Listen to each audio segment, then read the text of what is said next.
Welcome back to Season 6, Episode 7 of Teed Up, where everyone's a sports expert. A podcast that makes students care about sports. We're an original podcast created and produced by Long Beach State's student-run newspaper, the Long Beach Current.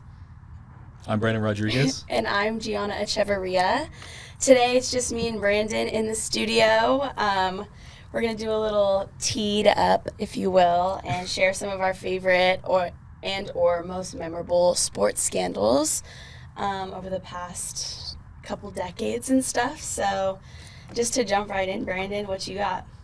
Off rip, my favorite scandal, also because the 49ers were on the wrong side of this one. Well, not really, but we'll get into it.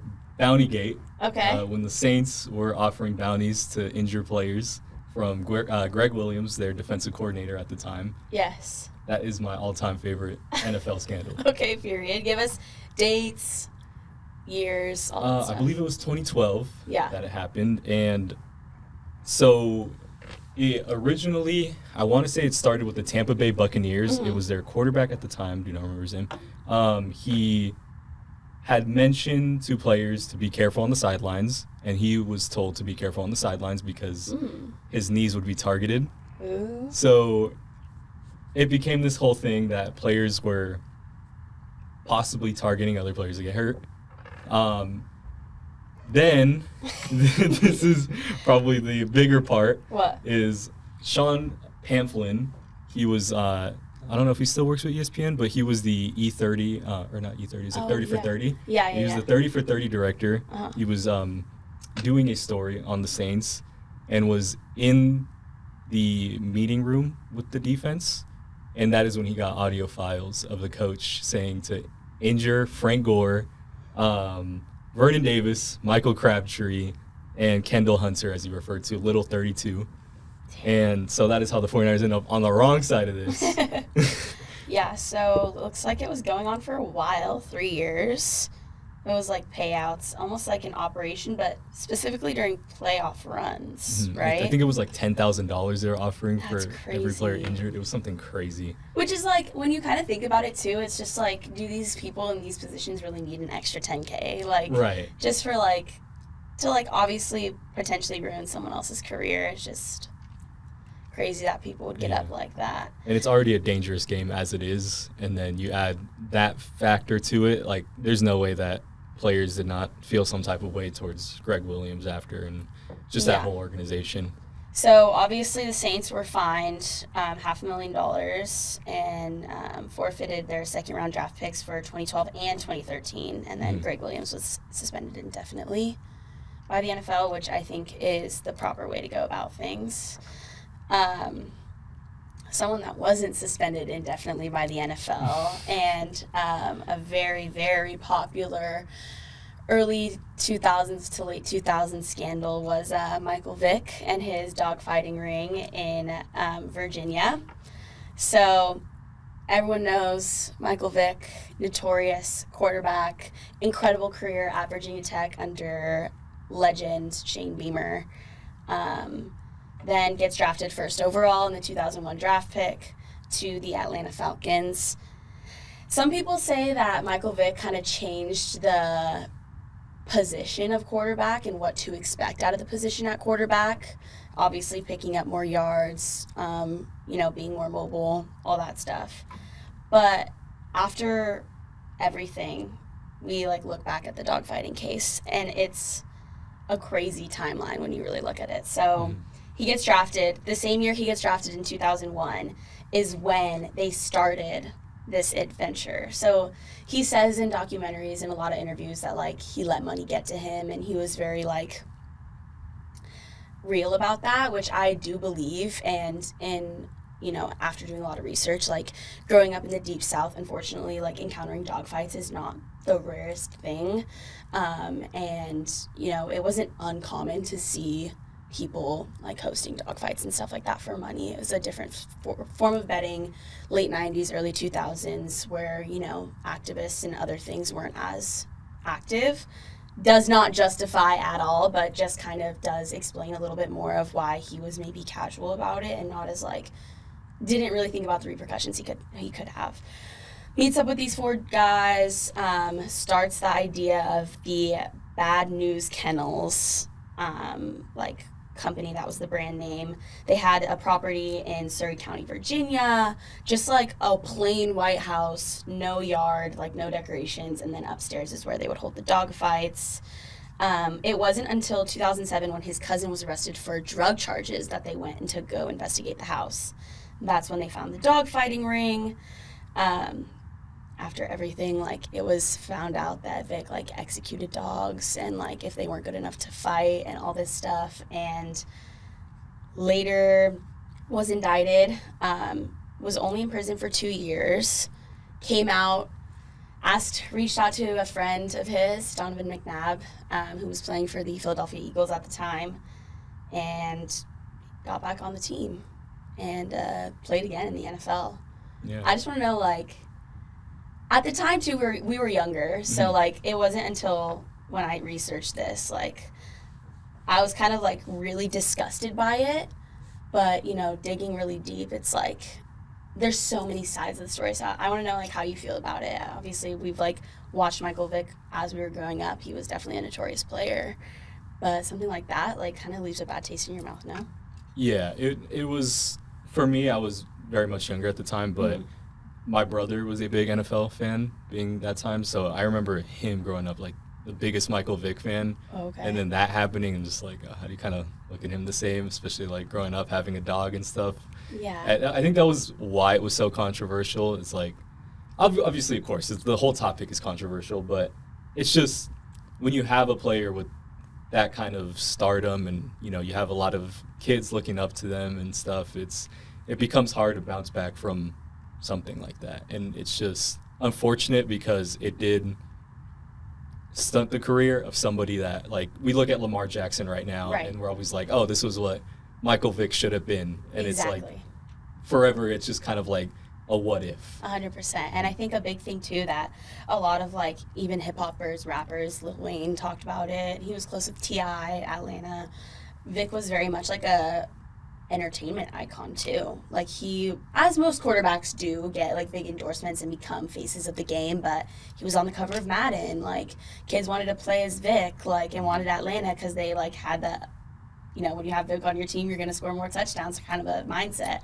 And so, you know, quick like Vic and like cameos of Michael Vick in different hip hop music videos and stuff. And so, like, when you have that big of a platform and then it just like diminishes all, like, I definitely think he, like, feels bad about it. I think he feels sorry. I know that prison helped him. I know that, like, he picked up chess in prison and became, like, a really big fan and, like, started being really good at chess and, like, beating everybody in chess, which, like, I don't know, obviously. He had some good years as a commentator, or not commentator, but a broadcaster as well. 100%. Yeah. However, I do still have a bad taste in my mouth from the Eagles and the NFL in general for, like, him not being indefinitely suspended. Yeah. I think, like, I don't know. But I'll give credit where credit's due. Maybe it's not the best thing, but the fact that he kind of changed himself during that time period and Andy Reid caught that and picked him up to be his quarterback, like, credit to him. Like, if you see a guy really try to change himself and everything and you give him a second chance, there's definitely some type of, like, you get to see someone transform. Yeah, 100%. And he didn't just, like, let him walk on kind of a thing. Like, he was definitely, like, put through tests and, like, had to prove that he was that changed person that you, like, talk about. So, yeah. But sad story. Sad. Yeah. Sad, but, you know. Kind of the reality of you get big and get money and people come to you with ideas that are maybe on Lucifer's side of things. For sure. But, yeah. But on topic with the NFL, we have, how can we not mention it? Deflategate.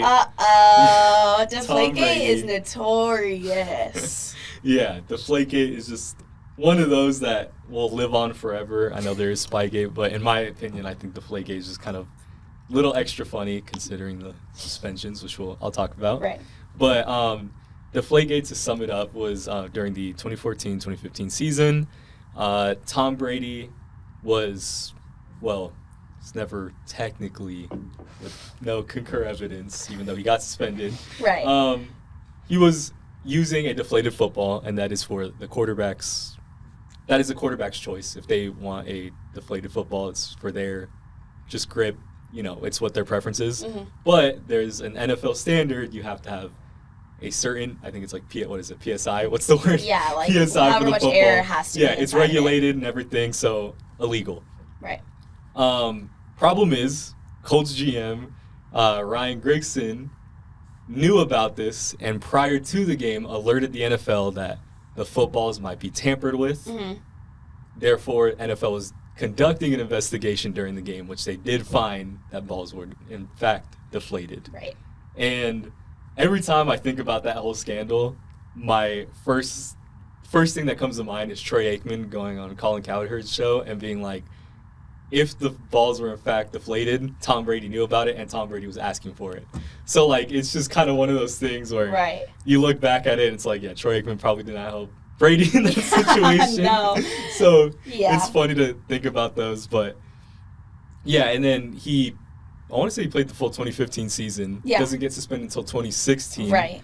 Where Jimmy Garoppolo actually ends up coming in and gives me a number 10 jersey, which today I was wondering why you had your jacket zipped up this whole time. It is hot outside. It is super hot outside. Which today is actually a Mac Jones jersey. Wow.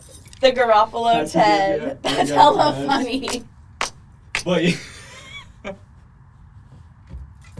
I was just trying to find a way to I'm dead. I'm like, what the hell is going on?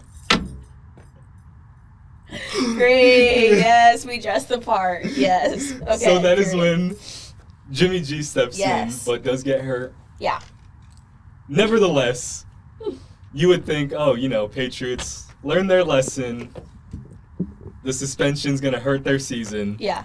They go on to make a 28-3 comeback and win the Super Bowl anyways. What a way to stamp that. Yeah. Doesn't matter.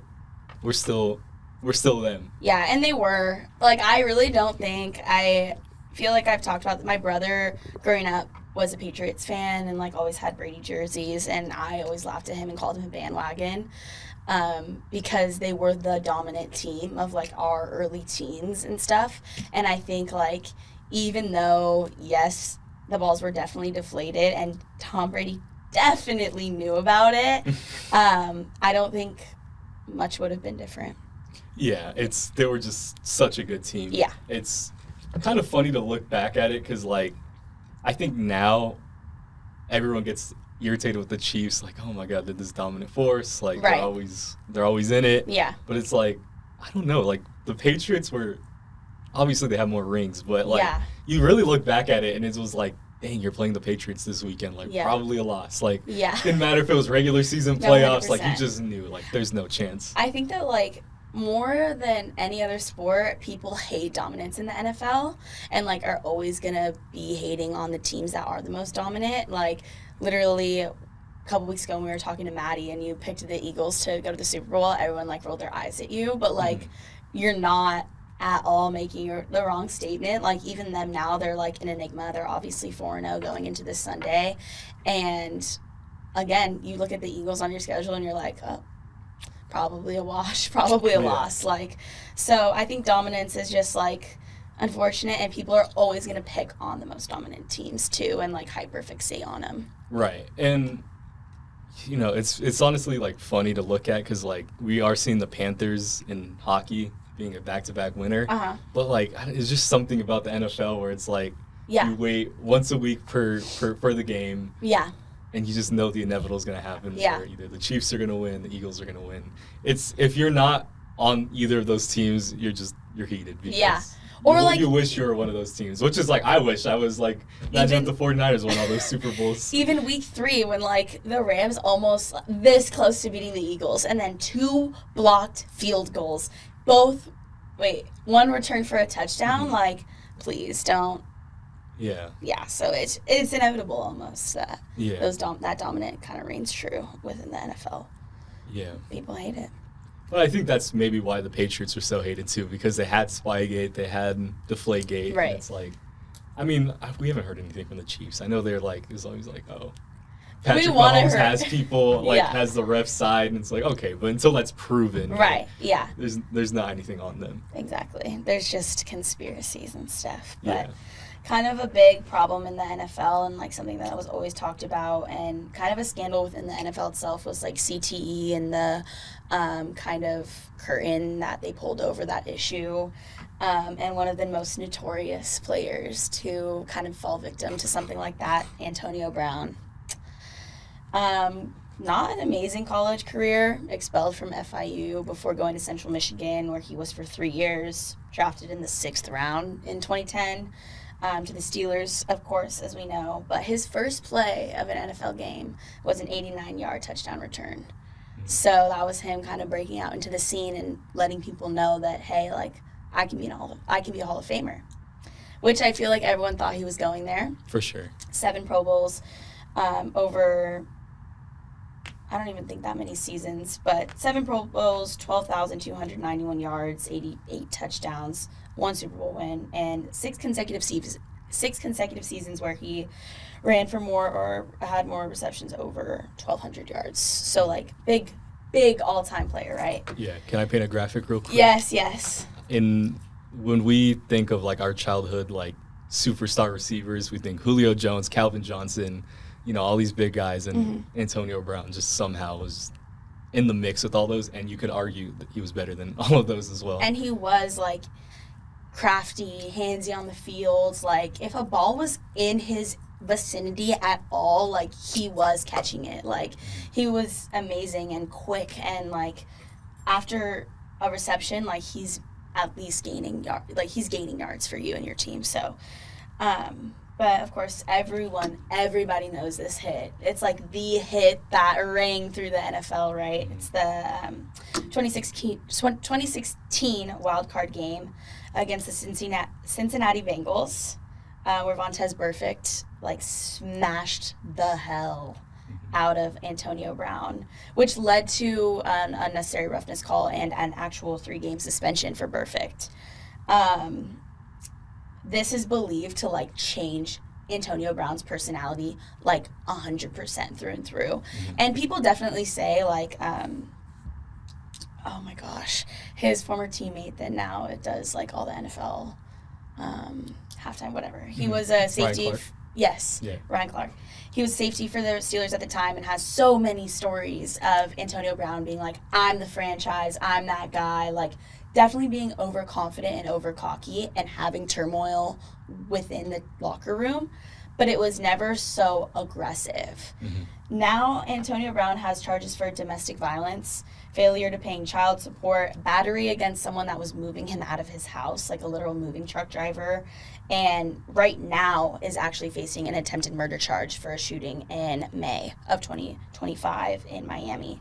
So just like really snowballed into a terrible person when he was like an elite receiver and was Hall of Fame trajectory for sure.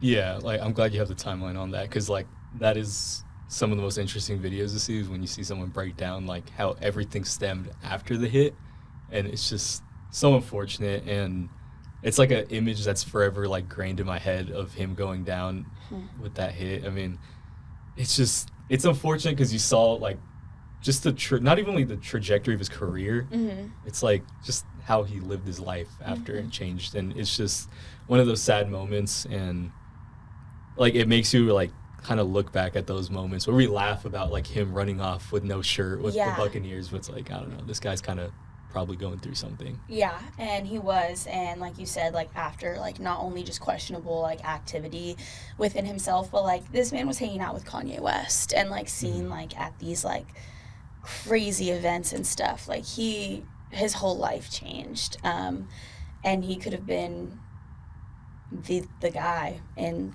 the 2010s, so it's definitely sad. It's one of my like most, I wish that wouldn't have happened. I wish he would have made it. I wish he would have finished his career. It's like similar to Michael Vick. Like he could have done so much had he continued on that same path. But Antonio Brown was an infectious player to watch too. Yeah, no doubt he would have finished as one of the best ever. I mean, he was doing it at what, like 5'9", 5'10". He just like looked smaller than everybody out there, and he just was electric. Yeah. Sad. Miss him. Yeah. Okay, I'm going to make my transition over to baseball. Ooh. And what better way to start it than your hat? Hey! The Dodgers and Astros. Well, likely the whole season. Yeah, no, definitely the whole season. Yeah, definitely the whole season. They wouldn't have gone there if it wasn't for this. Right. So the Astros cheating scandal, trash cans, cameras, you name it, buzzers. That was just so interesting. Like, you really look back at those times. Like, I have it written down. Like, I that's like the Antonio Brown thing being burned in my head of like the him going down.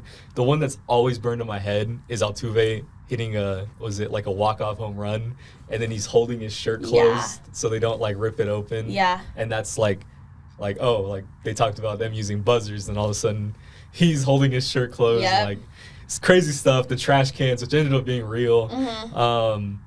Man, and then Correa, Springer, Bregman, them all trying to find new homes to reestablish their careers and get away from that image. Yep. I mean, they went on to win a World Series anyways, but I mean, nevertheless, though, I mean, right. It's not even, it's so hard to just call it an Astro scandal. You can honestly make the case it's an MLB scandal because they just got that, little asterisk next to the World Series. Exactly. Like, it's kind of crazy that's all that was really. Exactly. I think that was like the biggest thing as a Dodger fan, that like we wanted that win back, kind of a thing, like to replay those games, and like obviously that can't happen, but you just have like such a like bitter feeling because you're like, that should have been us. Like, we 100% should have had that title, and it's just like sour as hell.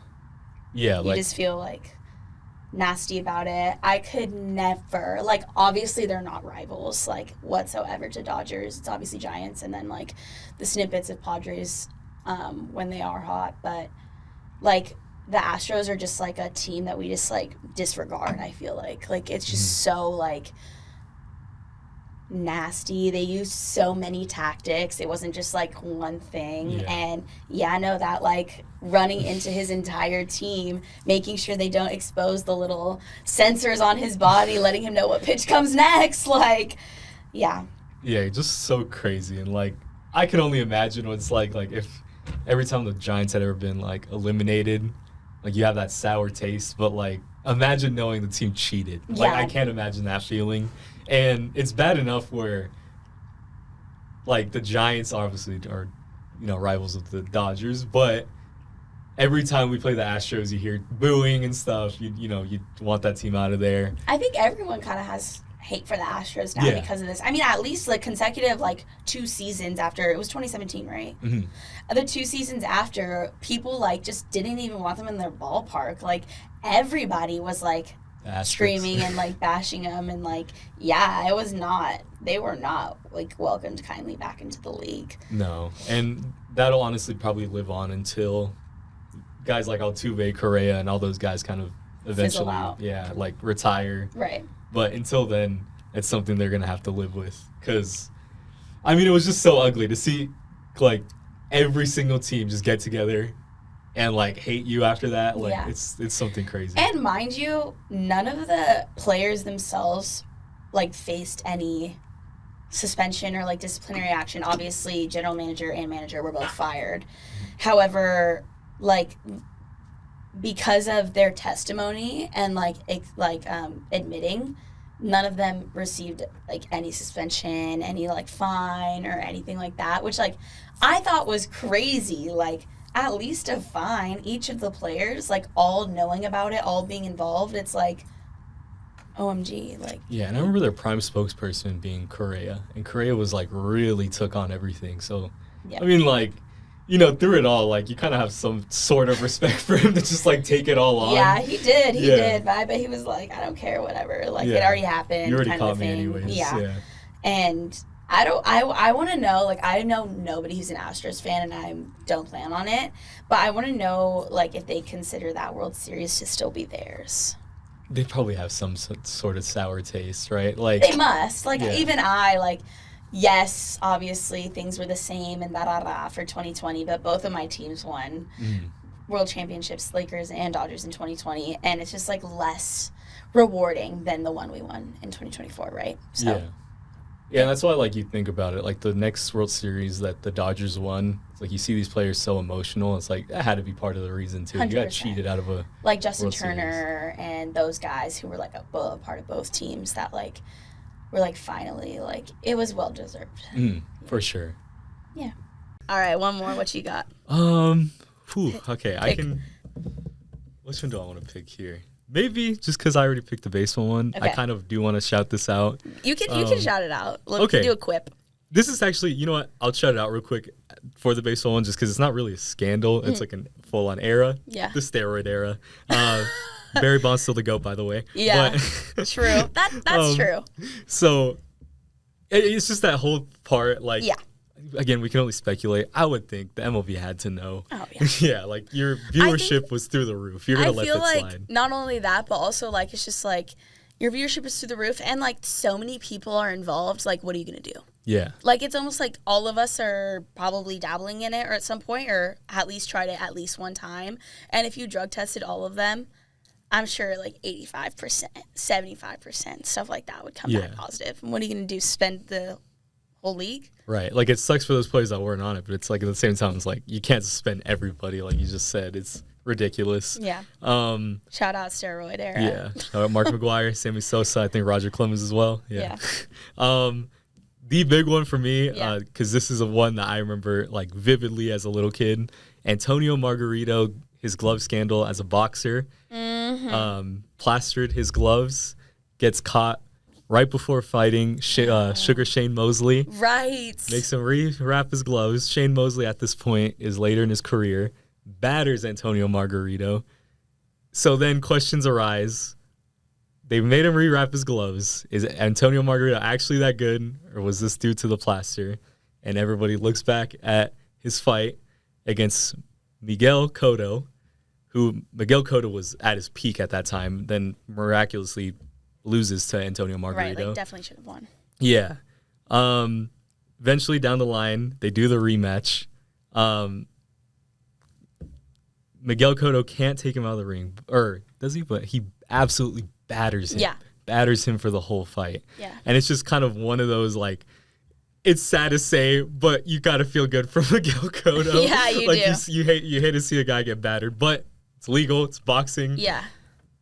Unfortunately, he learned his lesson in the ring. And like if I'm Miguel coming into that fight, I'm wanting to beat this guy to a pulp. Yeah. Like, you cheated, kind of like the same feeling you get when you lose and that championship should be yours. Like, that title belonged to Cotto. Like, he was such a more maybe well-rounded, at least in that time. Yeah. And definitely. I feel like he came into that rematch like ready to kill. Yeah. And like wanted to like really prove that like I know this guy is a fraud. And this wasn't like he was furious. You can see him furious during the fight. This was like level-headed. Like, I'm just gonna batter this guy. Yep. I mean, like, at no point did he show emotion until like he won the fight, and like tears started flooding down his face. Right. But I mean, to come in, he's just like, yeah, I'm ready for this fight, and just batters him the whole time. I've never seen a documentary on this. I don't know if I'm like I know tripping, but Max Kellerman did like a sit-down interview with both of them. If you guys haven't seen that, definitely watch that. okay, It's really yeah. cool. I feel like I need to watch that because I've been really into the Untolds on Netflix. Like, those are sick. And I feel like that would be a really good Untold, like a sit down with Antonio Margarito. I wonder what his view on it is on it like now. Like, if you interview him, I wonder if he like stands by it, or like oh no, I didn't, because I know that was a big thing for him. The interview with Kellerman, did he admit to anything, or he wasn't involved? So Kellerman used to do this thing where like before like big events, he would sit them both down across from each other, and then of course he was going to do that for them. Right. I want to say that it was more like he was putting the blame on like a trainer, if I can remember right, that he was saying that he didn't know, something like that. But it's like he was still going to have his boxing career if he was defending himself. It's kind of like those people that take steroids and be like, oh, I didn't know. And like they're like, yeah, I was taking a tainted substance, right? Yeah, no. Like, I mean, you know, if there's some like hard plaster in where your hands live, like. Yeah, the plaster, typically how it goes for boxing is it starts off soft. As you sweat, the plaster begins to harden due to the moisture, and it becomes like a cast. It's like calcium sulfate or something like that. Calcium sulfate. So it's like what our bones are made of, essentially. Yeah. And she just, it gets hard. Yeah. And that's crazy. Yeah, and not sure what kind of gloves he was using, but it's kind of scary to think about. If he was wearing horsehair gloves, if any boxing fans know that, horsehair gloves, you can honestly sometimes feel your fist through the padding. Wow. If he was wearing horsehair gloves, that's kind of a scary thought. You're practically getting punched by a cast. Wow. Yeah, it's crazy. Beating the hell out of. I mean, all respect to fighters. Like, I could never get in a ring myself, and I have a really hard time watching all fighting. Like, it is just, I'm just like, oh, how do we do this for sport? Yeah. But that's just like the maybe the woman inside of me. I don't know, but I just think that, like, when you think about it like that too, and like you're already beating the hell out of each other, and now you're doing it with, like, you could like really genuinely injure someone, like maybe even kill them. Yeah. And so it's just sad. Yeah, that's why, like, there's I think an extent to every sport where, like, somebody cheats, they take steroids, and you're like, oh man, this cheater, right? Mm-hmm. But like, it kind of holds a place with me where, like, you know, they're in a sport where you're already hurting people, and then you then start taking steroids, or like, let alone this one where he's plastering his gloves. But like, when it is like UFC or boxing, you find out like this guy's taking steroids, it's like you just lose all respect, because it's like you genuinely can hurt someone that has a family waiting for them, has a mom and dad waiting for them to come out of the fight, who are already super scared for them going into it, even if they're like the best fighter in the world. Right. Those parents, wives, kids, they're all terrified to see, you know, their loved one go in the ring. Yeah. And then you now include steroids into that. It's so scary to think about. I recently actually, like, not the biggest fan, but like F1 and racing and stuff. And I think it was 2019 in like Spa, Belgium, when that F2 driver died. Mm-hmm. And like Pierre Gasly was like a good friend of his, and like that was really sad that was a really, really sad story, because these are like, for some reason, every F1 racer is, like, under the age of 20, and, like, they're all super young. So, yeah, this kid, like, pretty sure his name was Anton Hubert, and he was, like, 19, 18, just, like, driving a fast car. Sad. Yeah, that's, like, so I think deaths within sports is, like, when I get, like, really, like, sad. Mm-hmm. Antonio Brown, like, that case makes me really sad. But, you know, you get so much life and love from watching sports all the time that, like, I'm never going to stop. Yeah. And these are real people that, unfortunately, make mistakes like this. We know notoriously Aaron Hernandez, like, also a victim probably of CTE too, and maybe other things that we don't even know about, right? So, you know, scandals happen, especially when you're big names, and you're going to get put on blast for them, and cheating happens, unfortunately, too, but it's when you mix, like, people's livelihoods into it and, like, their chance to live, that's when I'm, like, bothered.